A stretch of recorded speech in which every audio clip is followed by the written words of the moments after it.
Bom que você está aqui conosco. Nós vamos conversar hoje sobre lei de causa e efeito. E convidamos o Dr. Jorge Andréa, que é psiquiatra e escritor espírita. Dr. Jorge Andréa, seja bem-vindo ao nosso programa. Muito obrigado, prazer é nosso.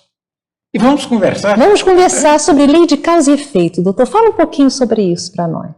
Lei de causa e efeito.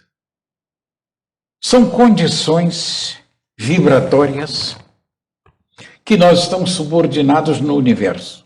Porque o universo é um campo vibratório. Então, todos esses elementos, eles se contracenam um com o outro. E há uma lei chamada de dualidade universal que é precisa dentro das condições cósmicas. Vamos explicar isso melhor. Para que haja evolução, é preciso que tenha uma contraposição. Digamos assim, se o indivíduo está no processo de evolução, ele precisa dizer o que é que tem embaixo e o que é que tem em cima. Ele tem dois horizontes. Vamos chamar um inferior e outro superior, para o nosso entendimento, que se equilibram. Exemplificando isso, à noite tem o dia, o erro com o acerto, o claro, o amor com o ódio, o claro com o escuro. A dualidade, né, doutor? Tem essa dualidade universal, o mal com o bem. Como é que nós vamos avaliar o bem do indivíduo se nós não temos o patamar do mal para fazer essa avaliação? Então isso ocorre para que nós consigamos distinguir uma coisa da outra. E dá o impulso da evolução. Certo. E o impulso da evolução se dá por isso. É essa contraposição vibratória. Agora, é como nós entendemos a coisa. Será que é isso? Mas está lógico. Nós estamos caminhando, né, na busca desse entendimento. Agora, tem ações nossas que repercutem indiretamente nos outros. Você, por exemplo, que está aí assistindo a nossa telinha, deve estar se perguntando, puxa, será que todos nós estamos imersos na lei de ação e reação? Quando eu faço alguma coisa a outrem, isso repercute em mim? Como é que é isso, doutor Jorge Andréa? Repercute. Repercute. Porque não é só uma linha direta. Tem a linha direta da própria evolução, mas tem o que nós chamamos as ramificações.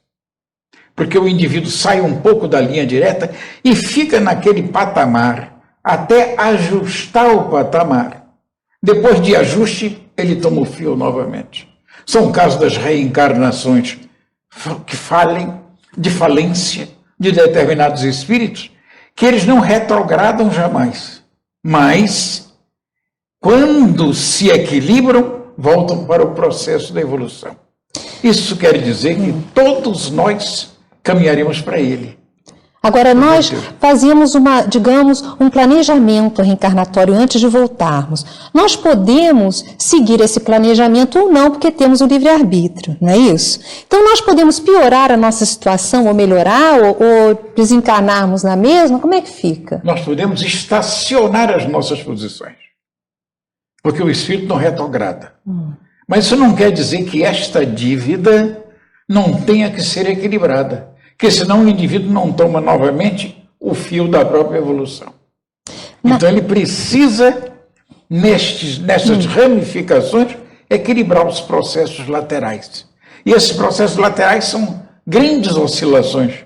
Vamos dizer que a linha de evolução não é uma linha reta, mas é um zigue-zague, mas sempre dentro de um contorno buscando algum alvo. Na Índia, há a casta dos miseráveis, por exemplo. Eles devem se submeter a isso, a essa condição kármica?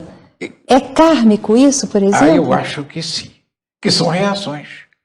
Que são indivíduos, vamos dizer assim, dentro daquele regime ainda de castas, etc., que nem o nosso Gandhi conseguiu, embora melhorou bastante, muita coisa, mas nem ele conseguiu essas castas indianas, superar que são elementos corretivos do processo evolutivo, do processo kármico. Nós precisamos corrigir o mal passado sempre através da dor? É só através da dor que nós conseguimos superar? Nem sempre. Realizações. O indivíduo faz realizações. Digamos assim, um indivíduo que tenha grandes dívidas do passado. Chega na Terra, tem intelecto para isso, torna-se um pesquisador, descobre uma coisa que vai beneficiar a humanidade. O salto evolutivo vai se dar. Agora, a neutralização também do seu passado negativo. Doutor Jorge André, todo sofrimento advém de um karma anterior? Ou a gente pode complicar a nossa vida? Também pode complicar. Ah, é? E podemos ainda acrescentar uma coisa. Tem sofrimentos de indivíduos que têm uma linha muito precisa dentro da evolução. Vamos dizer assim, não devem nada no passado. Mas mesmo assim o sofrimento continua para aprimorar o processo da evolução. Esses indivíduos que sofrem dessa forma são espíritos que têm condições para isso. Então, Jorge Andréia, karma, lei de causa e efeito, ação e reação, é tudo a mesma coisa? É. E precisamos também dar uma conotação a karma. Porque nós achamos que coisa ruim, né? Achamos que karma sempre é ruim. Karma quer dizer reação. Pode ser um karma positivo e um karma negativo. Ah, então nós temos karmas positivos em nossas vidas. E negativos. Agora, de um modo geral, se emprega a terminologia karma como se fosse uma coisa não bem gostosa nem aceita. Então, tudo aquilo que a gente faz vai ter uma reação futura. E se eu planto rabanetes, eu colho rabanetes, se eu planto espinheiros, eu colho espinheiros, é isso? Tem variações. É? Variações que se equivalem. E é que, por isso, nos mecanismos reencarnatórios, quando o indivíduo tem dívidas pretéritas, não quer dizer que essas dívidas vão refletir exatamente iguais como na posição anterior. Mas sim com coisas equivalentes que equilibrem, se ajustem e explicando melhor. Vamos dizer que o indivíduo desenvolveu o amor para umas tantas posições. Ele, a pouco e pouco, vai diminuindo aquele karma negativo por este amor. Não precisa ser a mesma coisa. Então, o amor cobre a multidão dos pecados, é Exato. isso? E é por isso que os orientais chamam este indivíduo está queimando o karma. Então, por exemplo, quando a gente faz uma coisa boa, praticamos a caridade, nós estaríamos também neutralizando coisas ruins do passado? Com certeza. Sempre. Sempre.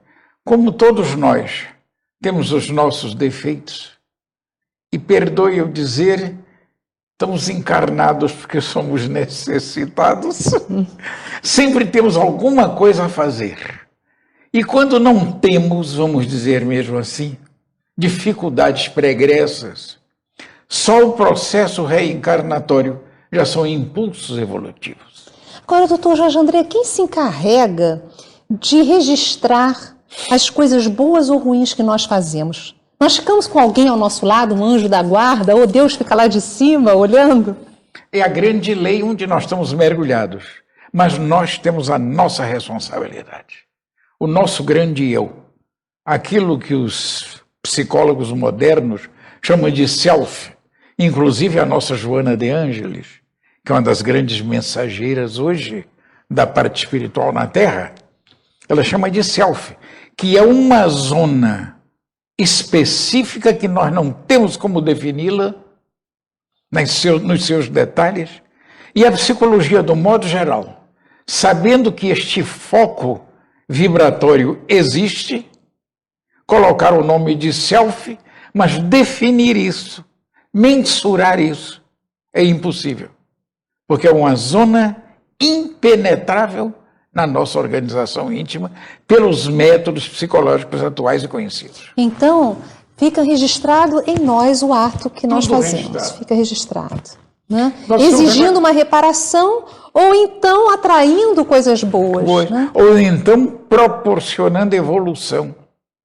Por exemplo, nós estamos agora conversando, está tudo sendo registrado na nossa organização. Mesmo que não fique no nosso consciente, vai para o nosso inconsciente, ela fica latente. Que o inconsciente, ou zona espiritual, retém tudo.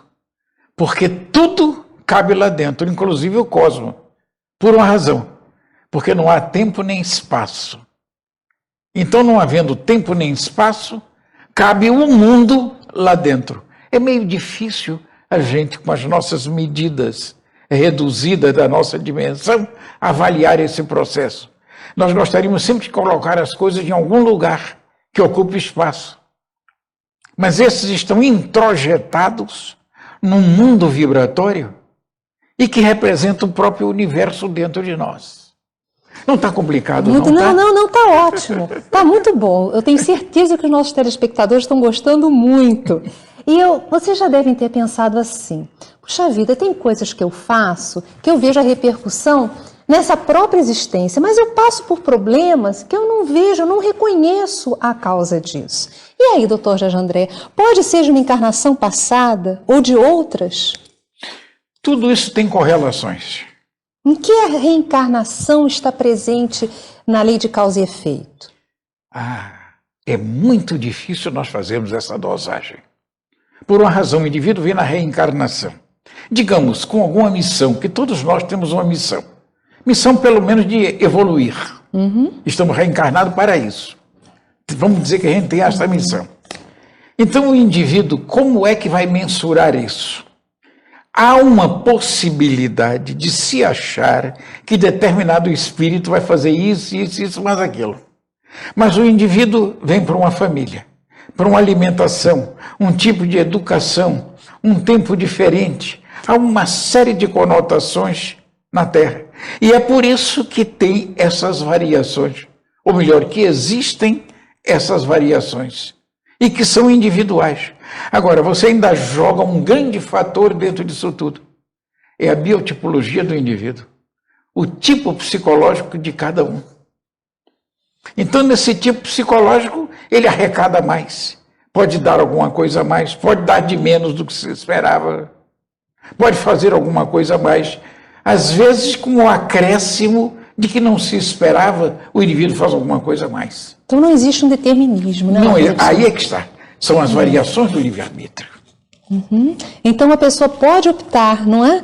Para até melhorar a sua situação ou até piorar, não é verdade? E todos nós caminhamos para isso. Queremos, precisamos e sempre estamos alertas para este trabalho produtivo. Tanto que os indivíduos, digamos assim como nós, medianamente evoluídos, que a gente já está neste embalo psicológico da doutrina espírita. Vamos dizer que a gente passe para o lado de lá. Não agora, mais tarde. E o que é que vai acontecer? Nós já temos o impulso psicológico deste sentido da evolução, desse sentido espiritual, da eternidade do espírito, uma série de coisas. Nos convidam e diz, não, está chegando o tempo de você ir para a Terra. O indivíduo diz, está ótimo, eu quero ir, etc. E ele escolhe. Quando o nosso Kardec diz que nós escolhemos, é muito interessante isso. A gente fica pensando, será que o indivíduo quer ser qualquer coisa e pode?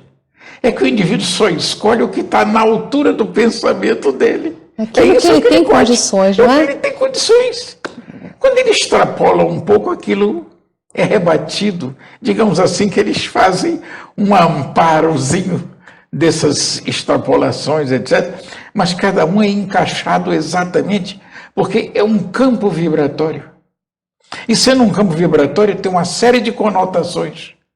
E essas conotações dão o livre-arbítrio e dão mais do que tudo isso, a posição de vida do indivíduo. Ele tem que conviver dentro daquele processo vibratório. São as correções da lei. Exatamente. Uma série de coisas. E nós estamos mergulhados dentro dessa lei que é o próprio Deus, né? Jorge André, a lei de causa e efeito, ou ação e reação, enfim, como seja chamada, ela existe só para a Terra ou ela é uma lei universal? É uma lei universal, nem pode deixar de ser. É uma lei de equilíbrio. Porque se não fosse uma lei universal, como é que nós podíamos dizer essa imensa quantidade de humanidades que deve existir pelo cosmos? Então tudo está dentro dessa lei. Tudo dentro dessa medida. Há uma divergência muito grande de tipos, ninguém tem dúvida disso. mas é que o trabalho de cada um no processo evolutivo se equivalem.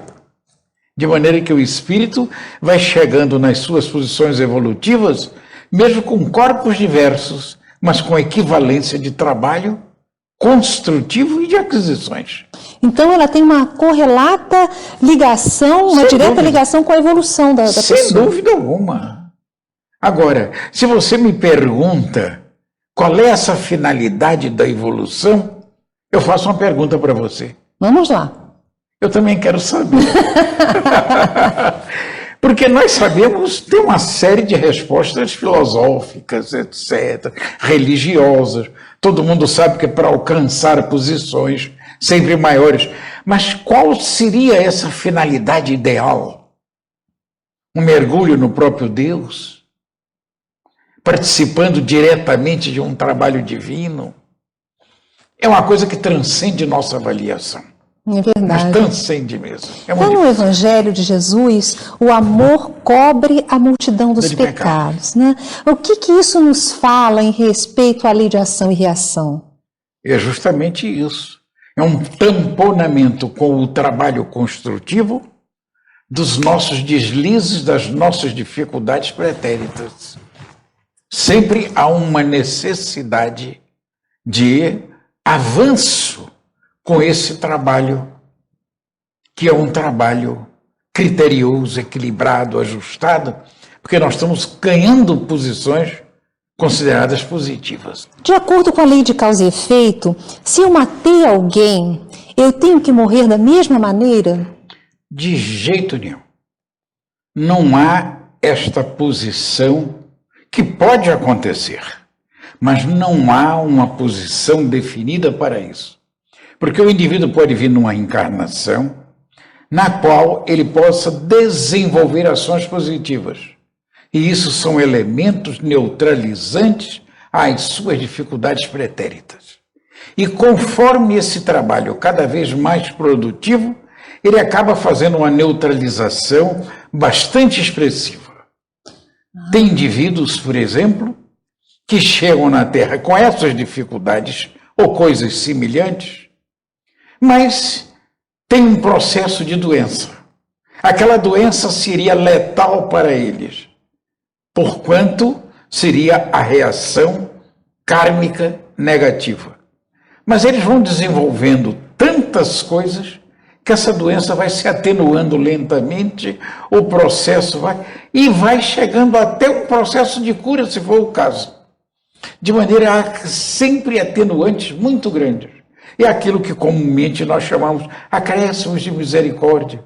O indivíduo foi bafejado pela informação espiritual. O médium trouxe informações interessantes. O amigo espiritual nos protegeu. Essa coisa toda foi dando as informações, mas o indivíduo precisa ser o responsável e aquele que trabalha para si. Ninguém pode entregar a sua cruz para os ombros de quem quer que seja. Então, se eu começar desde agora, você, por exemplo, está aí nos assistindo na telinha, se começar desde agora a trabalhar no bem, a orar, a aproveitar as oportunidades para praticar a caridade, estará neutralizando um karma negativo do passado, caso haja? Caso haja, eu gostei desse caso haja.